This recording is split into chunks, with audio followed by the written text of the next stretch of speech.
గత అసెంబ్లీ ఎన్నికల్లో తెలంగాణలోని 119 సీట్లలో బీఆర్ఎస్ పార్టీకి 39 సీట్లొచ్చాయి. కానీ BRS party working president KTR ఢిల్లీలో మాట్లాడుతూ చెప్పిన వివరాల ప్రకారం ఆ సంఖ్య 39 కాదు, 53. ఇది ఎట్లా వచ్చింది 53 అని మీరెవరికైనా అనుమానం రావచ్చు. ఎందుకంటున్నానంటే ఆయన ఏం చెప్పారంటే 14 సీట్లు 5-6 వేల ఓట్ల కంటే తక్కువ ఓట్లతో మా పార్టీ అభ్యర్థులు ఓడిపోయారు. టీఆర్ఎస్ పార్టీ అభ్యర్థులు 5-6 వేల ఓట్ల కంటే తక్కువ ఓట్లతో ఓటమి పాలయ్యారు. కనుక ఆ మార్జిన్ కనుక వచ్చి ఉంటే 14 వచ్చి ఉంటే గెలిచిన సీట్లన్నీ 39 అఫీషియల్లీ. సో 39 ప్లస్ 14 53 అవుతున్నాయి. సో అధికారంలోకి రావడానికి ఇంకొక 6, 7 అయితే 53 అంటే 7 సీట్లు చాలు. ఆ 7 ఎట్లాగో ఎంఐఎం నుంచో ఇంకొక దగ్గర నుంచో సపోర్ట్ తీసుకొని అధికారంలోకి వచ్చేవాడు అనేది బహుశా ఆయనకు అభివృద్ధం కావచ్చు కేటీఆర్. కేటీఆర్ ఢిల్లీలో ఎన్నికల సంఘాన్ని ఆయన ఆయన బృందం కలిసింది. వాళ్ళకొక ఏది విజ్ఞాపన పత్రాన్ని సమర్పించి మెమోరాండం ఇచ్చింది. Something what ever it is. ఆ తర్వాత ఆయన మీడియాతో మాట్లాడుతూ చెప్పిన విషయాలు ఏంటంటే, గత ఎన్నికల్లో మేము 14 సీట్లలో ఈ రకంగా జరిగింది. 5,000 ఓట్ల కంటే తక్కువ ఓట్లతో మేము ఓడిపోవాల్సి వచ్చింది. ఓకే. 2019లో భువనగిరి లోక్సభ ఎలక్షన్స్‌లో అప్పుడు బీఆర్ఎస్ పార్టీ అభ్యర్థిగా పోటీ చేసిన డాక్టర్ ఊర నర్సయ్య గౌడ్ ఆయన కేవలం 5,000 ఓట్లతో ఓడిపోయాడు. అప్పుడు ఇండిపెండెంట్‌గా అభ్యర్థిగా పోటీ చేసిన ఒక వ్యక్తికి 27,000 ఓట్లొచ్చాయి అని ఆయన చెప్పాడు. దీనికి అంతటికి కారణం ఏంటంటే, కారు ఏదైతే ఉందో ఇది మన BRS party symbol, election symbol car గుర్తును పోలి ఉన్న, అంటే ఆల్మోస్ట్ అట్లాగే కనిపించే ఆ పోలికలున్న గుర్తులు కనీసం 8, 9 ఇప్పటికీ ఉన్నాయి. ఆ 8, 9 మొత్తం తీసి పారేయాలి అంతే. ఒక కారు తప్ప ఇంకేమి ఉండకూడదండి. ఏమి గుర్తులు ఇవన్నీ, అసలు నాన్‌సెన్స్ గుర్తులు. ఓవైపు రోడ్ రోలర్లు, లేకుంటే చపాతీ మేకరు, ఇంకేదో మేకరు, ఓడ, ఇంకేదో వగైరా, అంటే ఏదైతే ఒక కారు ఏదైతే ఈవీఎంలలో ఉంటుందో కరెక్ట్‌గా దానికి ఈక్వలెంట్‌గా, అంటే అట్లాగే కనిపించే విధమైన గుర్తులు 8, 9 ఉన్నట్టుగా కేటీఆర్ చెప్పాడు. అందులో ఈ 2, 3 చెప్పినట్టు గుర్తు నాకు. ఏది రోటీ మేకర్ వగైరా ఇవన్నీ కూడా ఉన్నాయి. వాటన్నిటిని ఎత్తి పారేయాలి. అసలు తీసి పారేయాలండి వాటిని. అసలు ఇది అసెంబ్లీలో కానీ, పార్లమెంట్‌లో కానీ ఏ ఎలక్షన్స్‌లో దట్ బి తెలంగాణ బౌండరీలో ఏ ఎలక్షన్స్ జరిగినా కూడా ఇటువంటి గుర్తులు కనిపించకూడదు. కారు ఒక్కటే ఉండాలి. కారు సారు 16 అప్పట్లో పెద్ద స్లోగన్ కదా! మనందరికీ తెలుసు. ఏది పార్లమెంట్ ఎలక్షన్స్ అప్పుడు అనుకుంటా గతంలో. సో కారు అనేది చాలా కీలకమైన గుర్తది. అంటే తెలంగాణ పునర్నిర్మాణానికి, లేకపోతే తెలంగాణ రాష్ట్రం ఆహ్, రావడానికి కారణమైన పార్టీ ఏదైతే ఉందో టీఆర్ఎస్ పార్టీ, ఇప్పుడు బీఆర్ఎస్‌గా మారి ఉండొచ్చండి. బీఆర్ఎస్ పార్టీ మారినా మాకు డీఎన్ఏ తెలంగాణ ఉంటుంది గదా! కాబట్టి తెలంగాణ ఉంటుంది కాబట్టి ఇంకా తెలంగాణ డీఎన్ఏ ఏంటి? కారు గుర్తు. ఇప్పుడు తెలంగాణ డీఎన్ఏ అంటే తెలంగాణ సమాజంలో ప్రజల సమస్యలు, లేకపోతే సామాజిక తెలంగాణ ఇవి కాదిక్కడ. బీసీ రిజర్వేషన్స్, ఈ మన్ను, దుబ్బ ఇవి కాదండి. తెలంగాణ డీఎన్ఏ మా బీఆర్ఎస్‌లో కూడా తెలంగాణ డీఎన్ఏ ఉంది అనంటే అది కారు గుర్తు. ఎందుకంటే కేసీఆర్ అంటే తెలంగాణ అంటే బీఆర్ఎస్, మళ్ళీ బీఆర్ఎస్ అంటే కారు. కనుక మనం ఇట్లా ఎటు తిప్పినా కూడా మళ్ళీ కారు దగ్గర రావాలి. కారు కాకుండా మరొక గుర్తు గురించి మనం మాట్లాడకూడదు. మన మైండ్‌లో రిజిస్టర్ అయిపోవాలి అది కారు అంతే.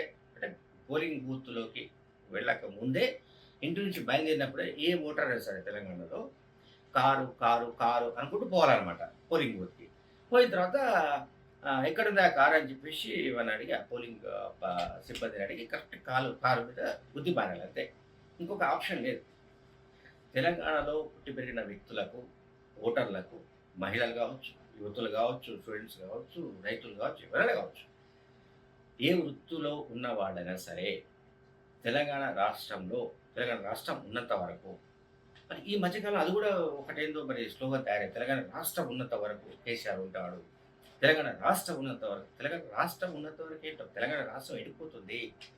నాకు అర్థం కాలేదు. మధ్యప్రదేశ్ రాష్ట్రం ఎప్పుడు ఏర్పడింది? లేకపోతే ఇంకొక రాష్ట్రం ఎప్పుడు ఏర్పడింది? ఏర్పడిన తర్వాత ఆ రాష్ట్రాలు ఏమైనా మాయమైపోయాయా? లేకుంటే అవి ఎటుపోయాయి? ఏంటి అని మనకు తెలియదు ఇదంతా. చాలా విచిత్రమైన భాష, విచిత్రమైన మన పదబంధిక పద ప్రబంధాలు ఇవన్నీ ఏంటో రకరకాలుగా మాట్లాడుతున్నారు వీళ్ళంతా. బీఆర్ఎస్ పార్టీ వాళ్ళు ఓడిపోయిన తర్వాత చాలా విచిత్రమైన విషయాలొస్తున్నాయి. తెలంగాణ రాష్ట్ర ఉన్నత వరకు అని మాట్లాడుతున్నారు. ఏంటి మరి తెలంగాణ రాష్ట్రం అంటే తెలంగాణ అనే పేరుతోనే రాష్ట్రం ఉంటుంది. కానీ తెలంగాణ పేరు మారే అవకాశం అయితే లేదు. నాకు తెలిసైతే పేరు మారే అవకాశం అయితే లేదు. మరి వీళ్ళెందుకు మాట్లాడుతున్నారో తెలియదు. అందువల్ల ఏంటంటే తెలంగాణ రాష్ట్రం ఉన్నంత వరకు అని మనం కూడా విశ్లేషించాలి. ఉన్నంత వరకు ఫస్ట్ కారు గుర్తుతో పోలికతో ఉన్న ఏ గుర్తైనా కూడా ఎలక్షన్స్ కమిషన్ వాటిని నిర్మూలించేయాలి. వాటి వ్యక్తిభాగాలు కనిపించకూడదు అంతే. ఒక కారు మాత్రమే కనిపించాలి. అవసరమైతే దాన్ని బహుశా అంటే వీళ్ళు ఇంకా డిమాండ్ చేయలేదు గానీ నాకు తెలిసి ముందు డిమాండ్ చేసినా చేయొచ్చు. మిగతా గుర్తులను కొద్దిగా అంటే వాటిని ఈ దానికేదో ఉంటది లెక్క ఆర్డర్‌లో అంటే ఇది పేరు, ఇంటి పేరు వగైరా ఉంటాయి గదా! ఆల్ఫాబెటికల్ అట్లా కాకుండా ఎప్పుడైనా సరే కారు గుర్తుని ఫస్ట్ పెట్టేసేయాలి అంతే. కారు గుర్తు ఫస్ట్ ఉండాలండి అందులో. 50 మంది పోటీ చేసినా, ఆ పోటీ చేసిన 49 మంది తెలంగాణ ద్రోహులే గదా! మీరు తెలంగాణ ద్రోహులు కాకూడదు అంటే టీఆర్ఎస్ పార్టీలో చేరాలి అర్జెంట్‌గా. టీఆర్ఎస్ పార్టీలో చేరిన తర్వాత ఇక మీరు తెలంగాణ ద్రోహులు కాకుండా ఉండిపోతారు. ఇప్పుడు ఎట్లయితే బీజేపీలో చేరితే వాళ్ళు నిష్కళంకులు, నిష్కళంక వ్యక్తులు, నిజాయితీ పరులు, అవినీతి పరులు కాదు, లేకుంటే కడిగిన ముత్యాలని మనం అంటుంటాం కదా! బీజేపీలో చేరితే. అంతకుముందు ఎన్ని స్కామ్‌లైనా చేయొచ్చు వాళ్ళు. బీజేపీలో చేరిన తర్వాత వాళ్ళు మొత్తం కడిగిన ముత్యాల్లాగా మారిపోతారు. అట్లనే బీఆర్ఎస్ పార్టీలో చేరితే మాత్రం ఖచ్చితంగా మీరు తెలంగాణ నిఖార్సైన తెలంగాణ వాదులుగా మారిపోతారు.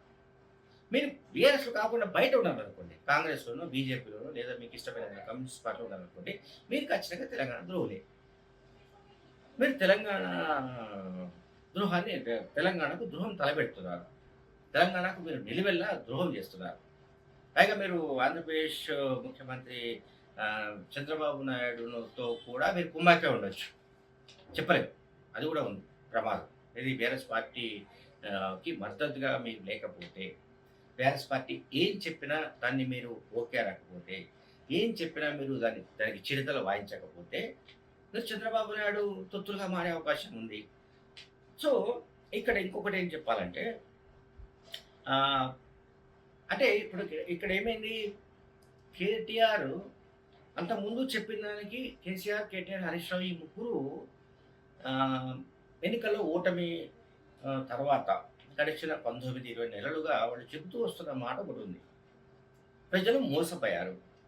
కాంగ్రెస్ పార్టీ ఇచ్చిన మోసపూరిత హామీలను నమ్మి వాళ్ళు మోసపోయారు. వాళ్ళు కోల్పోయిందేమిటో కొద్ది కాలంలోనే తెలుసుకున్నారు. ఇది స్టాండర్డ్‌గా వాళ్ళు మాట్లాడుతున్న విషయం. ఇప్పుడు కేటీఆర్ ఢిల్లీలో మాట్లాడిన విషయాలేంటంటే దానికి విరుద్ధంగా ఉన్నాయి. ఈ గుర్తుల కారణంగానే మేము 14 సీట్లలో ఓడిపోయామని చెప్పాడు. ఇంకేంటి భువనగిరిలో గతంలో జరిగిన విషయాలు చెప్పాడు. అందువల్ల మరిప్పుడు ప్రజలు మోసపోయి వాళ్ళు కాంగ్రెస్ పార్టీకి ఓట్లేసినట్టు భావించాలా? లేకుంటే ఎన్నికల గుర్తుల్లో ఈ కారు గుర్తును పోలి ఉన్న ఆల్మోస్ట్ కారులాగా కనిపించే గుర్తులు ఉన్న కారణంగా ప్రజలు కన్‌ఫ్యూజ్ అయిపోయి ఆ గుర్తులకు ఓట్లు వేయడం వల్ల ఈ రకమైన పరిణామాలు జరిగినట్టుగా భావించాలా? అంటే ప్రజలు ఓడించడానికి సంబంధించి తాము చేసిన తప్పిదాలేమిటి? తాము ఎందుకు ప్రజల నుంచి కట్ ఆఫ్ ఏరియాలోకి వెళ్ళిపోయాము? ప్రజలతో ఎందుకు సంబంధాలను మనం లేకపోయాము? అండ్ ప్రజలతో మనం ఎందుకు తెగిపోయాం? సంబంధాలు ఎందుకు మనమే తెగ్గొట్టుకున్నాము? మనం ఎందుకు అహంకారపూరితంగా వ్యవహరించాము? మనం ఎందుకు సెక్రటేరియట్ రాలేదు? మనం ఎందుకు ప్రగతి భవన్ గడిలోనే ఉండిపోయాము? ఈ రకమైన పశ్చాత్తాపం గాని, లేకపోతే కనువిప్పు గాని ఇవేవి మనకు బీఆర్ఎస్‌లో కనిపించవు. కేటీఆర్‌లో గాని, కేసీఆర్‌లో గాని, హరీష్ రావులో గాని, మరొక నాయకుల్లో కూడా కనిపించవు. వాళ్ళందరూ మాట్లాడుతుంది ఏంటంటే ఇదే. ప్రజలు మోసపోయారండి. ప్రజలు వాళ్ళు తెలియక ఏదో మోసపోయి వాళ్ళేదో కాంగ్రెస్ వాళ్ళు హామీ ఇచ్చారు గనక 6 గ్యారంటీలు ఏవైతే ఇచ్చారో గనక వాటిని దాని ప్రకారం వాళ్ళేదో గుడ్డిగా నమ్మి ఓట్లు వేసి పారేశారు. అందువల్ల కాంగ్రెస్ గెలిచిందని మొన్నదాకా చెప్పారు. ఇప్పుడేమో గుర్తుల విషయం తీసుకొస్తున్నారు. కారు గుర్తుతో ఆల్మోస్ట్ ఆహ్, కారులాగా కనిపించే గుర్తులున్నాయి కనుక వాటిని రిమూవ్ చేయండి, తొలగించి పారేయండి. కారు గుర్తు అనేది చాలా గొప్ప గుర్తు అది. అది చాలా దాదాపు 60 ఏళ్ల ఆహ్, తెలంగాణ ఆకాంక్షను ఏది ఆకాంక్షను దాన్ని మెటీరియలైజ్ చేసిన పార్టీకి సంబంధించిన సింబల్ అది. అదేమి మామూలు సింబల్ కాదు. కనుక కారు గుర్తుతో పోలి ఉన్న గుర్తుల కారణంగా ఓడిపోయినట్లుగాను, లేకుంటే కాంగ్రెస్ ఇచ్చిన హామీలను నమ్మి ఓట్లు వేసి అయిన కారణంగా ఓడిపోయినట్లుగాను బీఆర్ఎస్ పార్టీ నాయకులు మాట్లాడుతున్నారు తప్ప, మేము నిజంగానే మా వల్ల కొన్ని తప్పులు జరిగాయి అని మాట్లాడిన దాఖలాలు నాకు తెలిసేది ఇప్పటిదాకా లేదు. బహుశా ఇక ముందు కూడా ఉండదు.